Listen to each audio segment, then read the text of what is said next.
தமிழ்நாட்டில் எஸ்ஐஆர் பணிகளுக்கு பிறகு வரைவு வாக்காளர் பட்டியல் வெளியிடப்பட்டுள்ள நிலையில் சுமார் 1 கோடி பேர் நீக்கப்பட்டுள்ளனர்.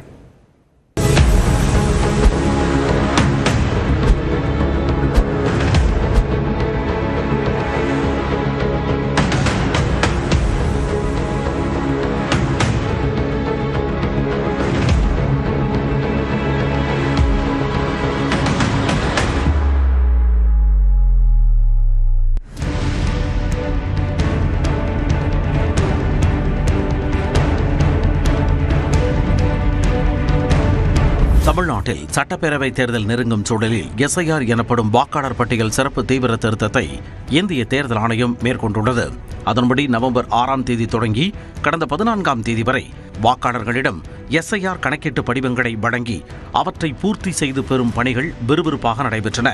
இந்நிலையில் தமிழ்நாட்டிற்கான வரைவு வாக்காளர் பட்டியலை தேர்தல் ஆணையம் வெளியிட்டுள்ளது. எஸ்ஐஆர் பணிகளுக்கு முன் தமிழ்நாட்டில் 6,14,14,586 வாக்காளர்கள் இருந்தனர்.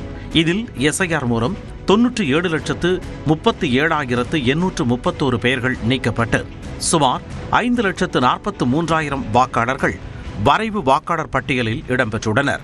அதாவது மொத்த வாக்காளர்களில் 15.19% பெயர்கள் வரைவு வாக்காளர் பட்டியலில் இடம்பெறவில்லை.